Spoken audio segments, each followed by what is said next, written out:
November 14th, 1943.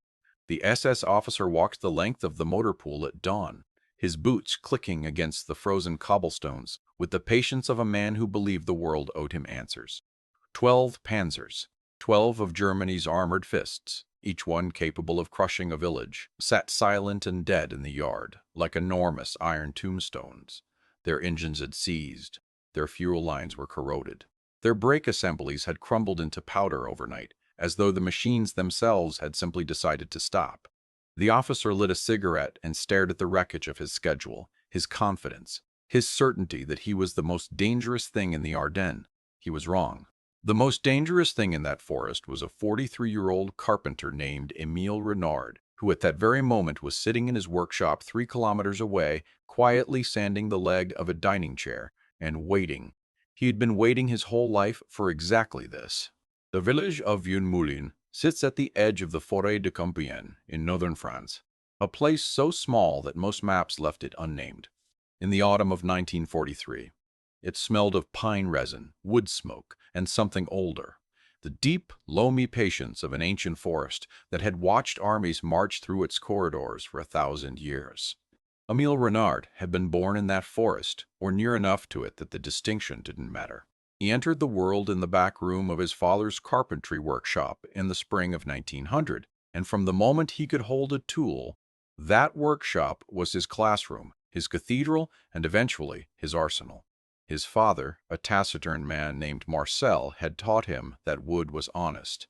It told you everything, where it had been stressed, where its grain had been compromised, where a hidden weakness waited to become a catastrophe. Marcel carved furniture for the chateau of the Oise Valley and taught his son that the most important part of any construction was what was hidden inside it, the invisible joint, the buried weakness, the flaw engineered where no one would think to look. Émile grew up to be a broad-shouldered, unhurried man with large, calloused hands and eyes the color of winter bark, quiet gray, always watching. He had served in the Great War as a mechanic attached to the French Tank Corps, where he had spent 3 years repairing and maintaining Renault FTs in mud-soaked depots behind the front lines. He had learned the mechanical rhythms of armored vehicles the way a musician learns scales, by feel, by sound, by an instinct that went deeper than thought. He had come home in 1918 carrying shrapnel in his left shoulder, had a hatred of waste so profound it sometimes felt like a physical weight.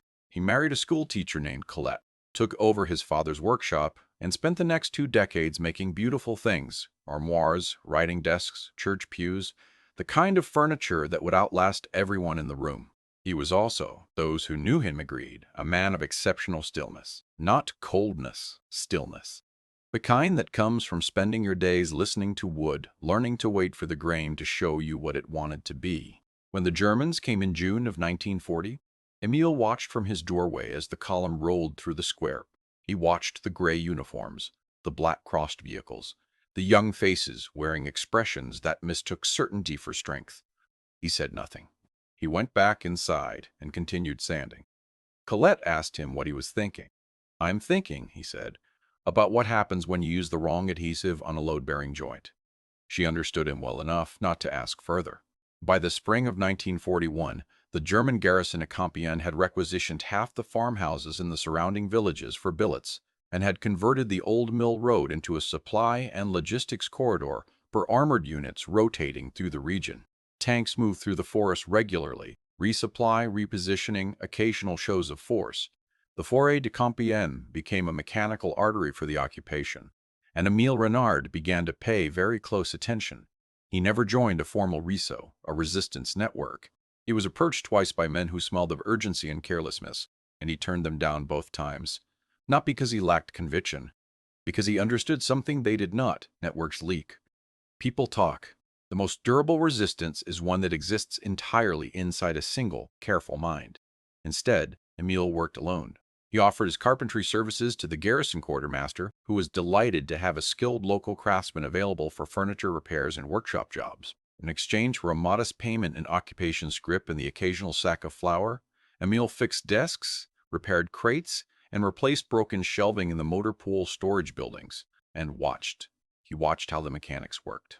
He noted their schedules, their shortcuts, the way they signed paperwork without checking it. He cataloged the fuel types, the maintenance intervals, the specific vulnerabilities of the Panzer IV and the Stu-3 assault gun, both of which rotated through the depot at Compiègne with regularity. His workshop notebook, hidden under a false bottom in a tool chest, filled with careful diagrams. He was patient. He was invisible, and he was building something no one could see. The first operation was so small that Emil nearly talked himself out of it. It was October 1941, a year into his quiet surveillance. A convoy of 5 vehicles, 3 trucks and 2 armored cars, had been parked overnight in the courtyard behind the old mill while their crews billeted in the farmhouse. The sentry was a boy of perhaps 19 who walked his circuit with the mechanical disinterest of someone waiting for morning. Emil had spent 3 weeks observing that courtyard. He knew the sentry's pattern down to the minute. He knew which side of the mill blocked the light from the farmhouse windows. He knew the distance between the vehicles and the gap in the stone wall through which a careful man could pass without being seen.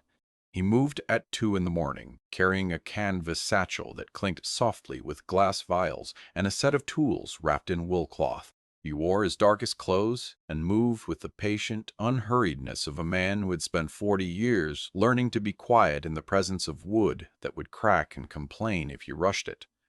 The armored cars were his targets, not the trucks. Trucks were replaced easily. But the armored cars carried radio equipment for unit coordination, and their wheel bearings were an elegant vulnerability that Emil had identified months earlier.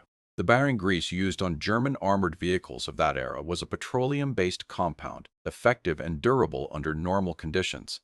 Emil had spent the previous 2 months experimenting in his workshop with what he called his accelerated wear formula, a mixture of fine metallic abrasive powder drawn from the grinding wheel shavings on his workshop floor, suspended in a carrier fluid made from linseed oil and a corrosive solvent he had synthesized from household chemicals. The formula looked, to any casual eye, identical to standard axle grease. Applied in small quantities to a wheel bearing packed with genuine grease, it was undetectable. It would begin to cause microabrasion immediately, but the effect was gradual, a slow, invisible destruction that would take between 60 and 200 kilometers of road travel before the bearing seized. He accessed both armored cars through their wheel assemblies, working with a small hand tool in the shadow beneath each vehicle for no more than 3 minutes per wheel. He applied his compound to 6 bearing points across both vehicles, repacked them to look untouched, and was back across the wall before the sentry completed his next circuit. 17 days later, he heard from the baker, who heard from a farmwife who billeted a German corporal, that both armored cars had suffered catastrophic wheel failures on the road toward Soissons. One had gone into a ditch, the other had been abandoned. Emil wrote nothing in his notebook that night. He simply sat in his workshop in the dark and let himself feel, for a moment, the deep satisfaction of a joint well made. Over the following year, he refined and expanded. He learned that the most powerful form of sabotage was not the kind that made noise, but the kind that made doubt. A tank that seized on the road was a problem.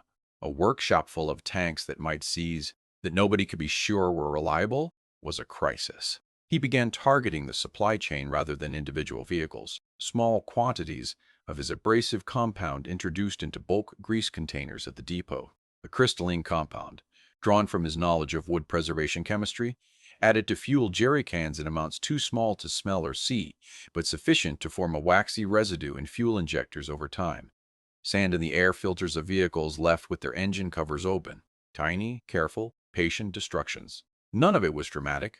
None of it made the news. But over 15 months, the Compiègne motor pool began to develop a reputation among the mechanics who served there as a cursed posting.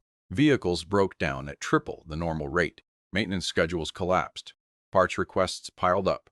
An engineer officer sent from Amiens to investigate found nothing, because there was nothing to find that looked like sabotage rather than incompetence and bad luck. Emil gave no sign. He repaired furniture. He sanded chair legs. He watched. And then, in the autumn of 1943, the stakes changed. A new Panzer battalion arrived, the spearhead of a rotation preparing for deployment east. 12 Panzer IVs, freshly serviced and combat-ready, sitting in the expanded motor pool that the garrison had requisitioned from the local farming cooperative.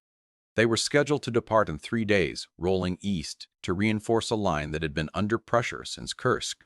Emil looked at the 12 tanks and understood something that would have paralyzed a lesser man. This was the moment everything had been building toward. Every technique he had refined, every compound he had perfected, every night of careful observation.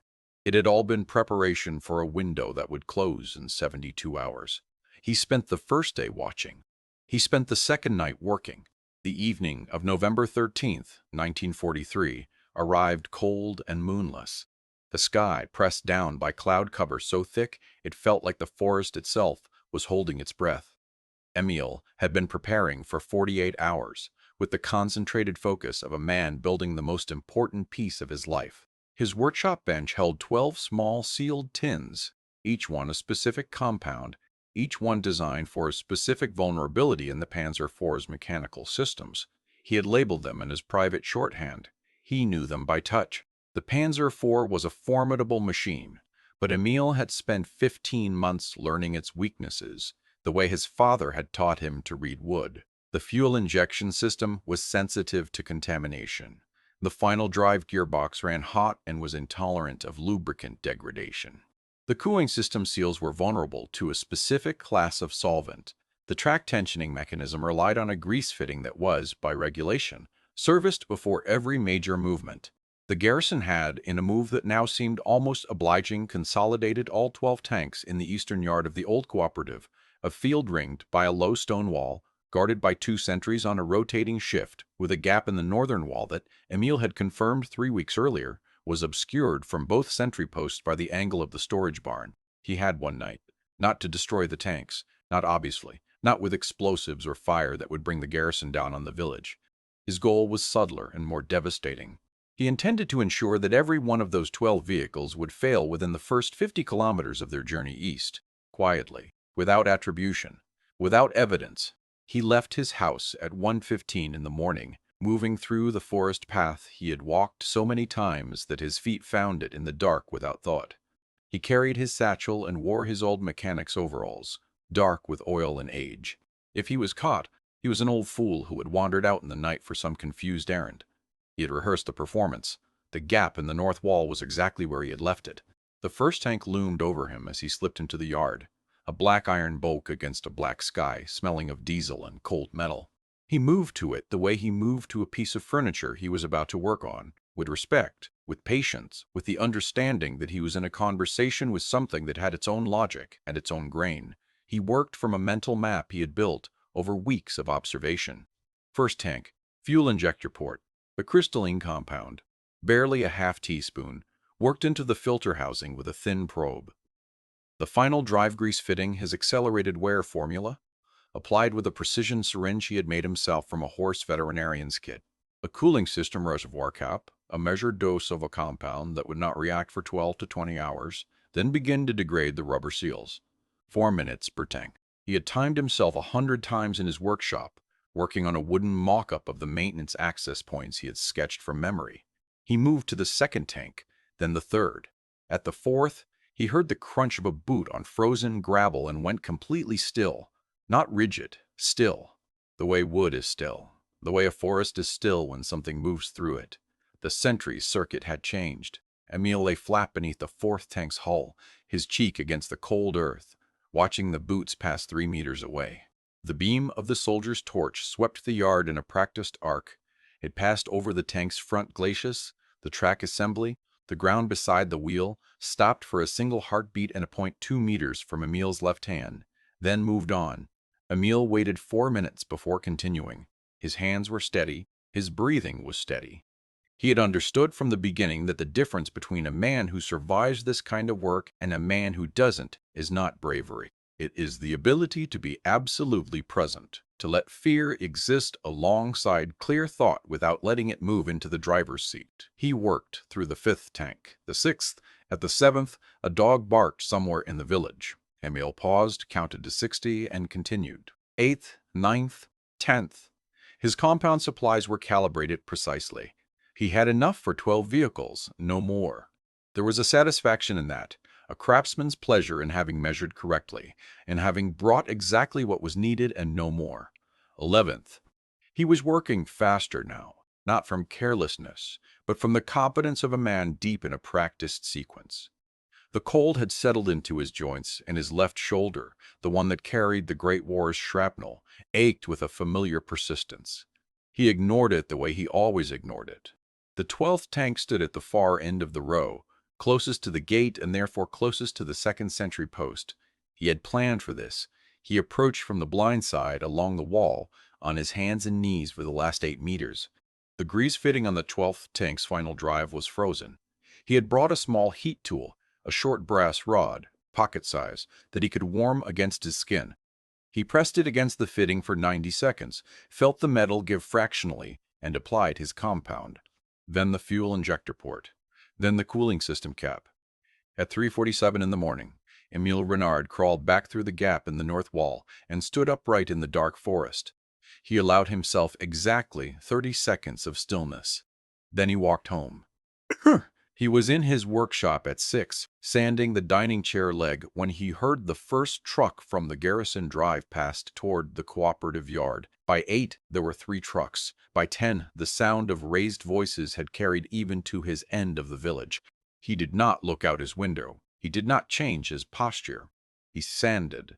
The garrison's technical officer, a hauptmann named Schreiber, who had been sent specifically to oversee the battalion's departure, arrived at the motor pool to find that none of the 12 tanks would start. 7 had seized cooling systems already showing symptoms in the morning temperature check. 3 had fuel injector faults that the mechanics could not diagnose. 2 had started briefly before their final drives began to emit a grinding sound that made the crew chiefs go pale. Schreiber ordered full diagnostic checks on all 12 vehicles. The mechanics worked through the morning and into the afternoon. They found contamination in fuel systems they could not explain. The compounds Emile used were not standard sabotage agents. They were chemists' tools, engineered to mimic mechanical failure rather than explosive disruption. There was no fire, no obvious tampering, no missing parts. There was simply failure. Quiet, thorough, inexplicable failure.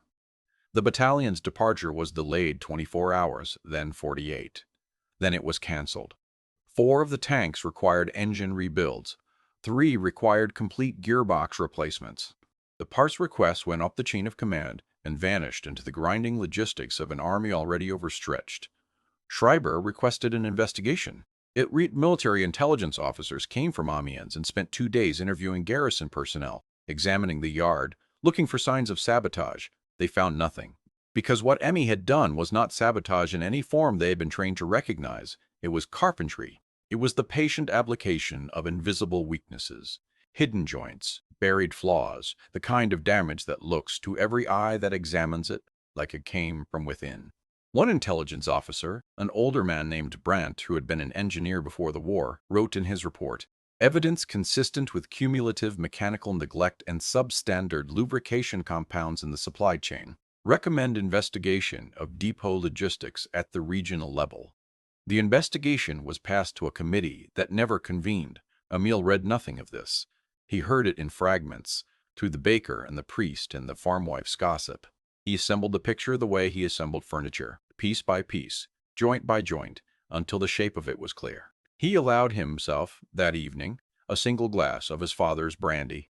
The winter of 1943 into 1944 was the longest of Emile's life, and also, in its way, the most complete. The 12 disabled tanks were eventually towed to the rail depot at Compiègne for shipment to a repair facility in Belgium. The battalion was reconstituted months later with replacement vehicles, by which time the strategic situation in the East had shifted in ways that made the original deployment largely moot.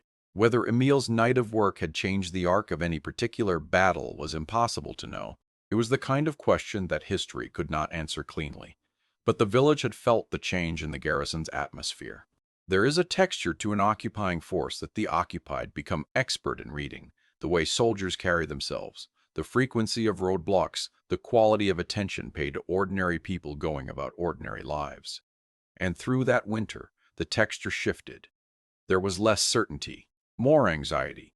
A garrison that had arrived believing itself in control of a docile countryside now moved through it with slightly more caution, slightly more suspicion, slightly less of the casual arrogance that had defined the early years of occupation. Emile noticed. The villagers noticed. No one spoke of it directly. That was not the vocabulary available to them. But the old priest told Emile, on one of the Sundays when the two men walked together after Mass, that he had observed the soldiers praying more often lately. "Afraid of God?" Emil asked. "Afraid of something," the priest said. The personal cost came in different forms than Emil had expected. He had anticipated fear, and the fear had come, not the sharp adrenaline fear of the moment, but a low, persistent dread that settled in between operations, like water finding the cracks in stone. The dread of discovery. The dread of what discovery would mean, not only for him, but for Colette, for the village, for the hostages the garrison would take if they decided someone was responsible. He lived with that dread the way he lived with the shrapnel in his shoulder, as a permanent condition, manageable through routine and the discipline of not thinking about it directly. What he had not anticipated was the loneliness. He could not tell Colette the details, not all of them. The principle of her protection required her ignorance, and he understood this intellectually while aching against it. She knew something. She was not a woman who could be deceived by her husband, and she was not a woman who asked questions she had decided not to want answered. But knowing that your husband goes out at night and returns with cold hands and carefully maintained calm is a different thing from knowing what those hands have done. There were evenings when they sat by the stove in silence, and Emil felt the weight of everything between them. Not anger, not resentment, but the particular loneliness of a secret that exists to protect someone. He told her once, in the spring of 1944, obliquely, in the language of carpentry that was their private dialect, "When you work inside a piece, in the joints no one will ever see, you're always alone with it. That's where the work actually lives." She looked at him for a long moment. Then she refilled his glass and said nothing more. He also carried the moral weight. He was not naive about what disabled tanks meant in the context of a war. Vehicles that did not reach the Eastern Front were vehicles that did not fire on Soviet soldiers. Villages that were not patrolled were villages that were not terrorized. The arithmetic seemed clear. But Emil was a man who had grown up with wood, which teaches you that every cut has a cost, that you cannot shape something without removing something else. He had shaped a small piece of history, and the shape of it was not entirely visible to him. He made his peace with that, the way craftsmen make peace with imperfect grain. You work with what you have, you aim for what you can achieve, and you are honest with yourself about the difference.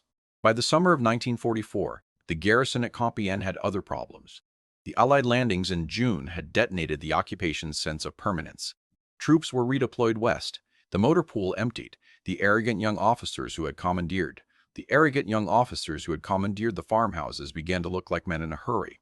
Emil watched them go with the same stillness with which he had watched them arrive. The liberation of Compiègne came in late August of 1944, and Emile Renard walked out to the square on the morning the German column finally left, and stood in the September light without expression. A young resistance fighter from a neighboring village, a boy of 20 who had spent the occupation blowing up railway lines with theatrical courage and none of Emil's patience, clapped him on the shoulder and shouted about victory. Emil nodded. He went back to his workshop. He never filed a claim with the resistance networks. He never submitted to the interviews that were being conducted by the new French authorities to document wartime acts. He did not want a medal or recognition or a place in the record. He was a carpenter, and the work he had done was embedded in the wood of history in a place where no one was likely to look.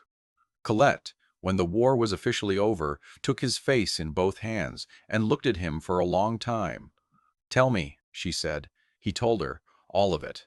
The compounds, the notebook, the 12 tanks, the 2 years of sanding chair legs while the occupation ground around him. He told her about the frozen grease fitting in the 12th tank, and about lying flat in the dark beneath the 4th tank's hull while a sentry's boot passed 3 meters from his hand. She listened without interrupting. When he was finished, she was quiet for a while. "I knew," she said, "that you were building something." "I was," he said. "Was it worth it?"